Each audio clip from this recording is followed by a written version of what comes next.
ನಮಸ್ಕಾರ ವೀಕ್ಷಕರೇ, 18 ಟಿವಿಗೆ ಸ್ವಾಗತ. ನಾನು ಪವನ್ ದೇಶಪಾಂಡೆ. ಚಳಿಗಾಲದ ಅಧಿವೇಶನಕ್ಕೆ ವಿರೋಧ ಮಹಾಮೇಳ ನಡೆಸಿದ ಎಂಇಎಸ್ ಕಾರ್ಯಕರ್ತರು ವಶಕ್ಕೆ.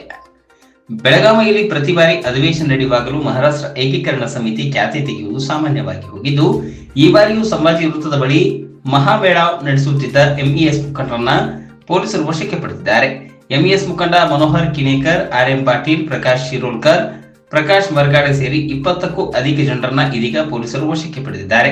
ಅಧಿವೇಶನಕ್ಕೆ ಒಂದು ದಿನ ಮುಂಚೆಯೇ ಬೆಳಗಾವಿಯ ಮಹಾಮೇಳವ ನಡೆಸಲು ಎಂಇಎಸ್ ಮುಂದಾಗಿತ್ತು. ಈ ಹಿನ್ನೆಲೆಯಲ್ಲಿ ಗೊಂದಲಗಳು ಸೃಷ್ಟಿಯಾಗುವುದನ್ನು ತಡೆಯುವ ಉದ್ದೇಶದಿಂದ ಹಾಗೂ ಮಹಾಮೇಳಕ್ಕೆ ಬ್ರೇಕ್ ಹಾಕಲು ನಿಷೇಧಾಜ್ಞೆ ಜಾರಿ ಮಾಡಲಾಗಿದೆ. ಬೆಳಗಾವಿ ನಗರ ಪೊಲೀಸ್ ಕಮಿಷನರ್ ಎಡಾ ಮಾರ್ಟಿನ್ ಅವರು ಈ ಭಾಗದಲ್ಲಿ ನಿಷೇಧಾಜ್ಞೆಯನ್ನು ಹೊರಡಿಸಿದ್ದಾರೆ. ಡಿಸೆಂಬರ್ 9ರಿಂದ 20ರವರೆಗೆ 4 ಪೊಲೀಸ್ ಠಾಣಾ ವ್ಯಾಪ್ತಿಯಲ್ಲಿ ನಿಷೇಧಾಜ್ಞೆ ಜಾರಿಯಲ್ಲಿದೆ. ಬೆಳಗಾವಿಯ ಟಿಳಕವಾಡಿ ಕ್ಯಾಂಪ್, ಶಹಾಪುರ್, ಮಾರ್ಕೆಟ್ ಠಾಣೆ ವ್ಯಾಪ್ತಿಯಲ್ಲಿ ನಿಷೇಧಾಜ್ಞೆ ಜಾರಿಯಲ್ಲಿ ಇರುತ್ತದೆ.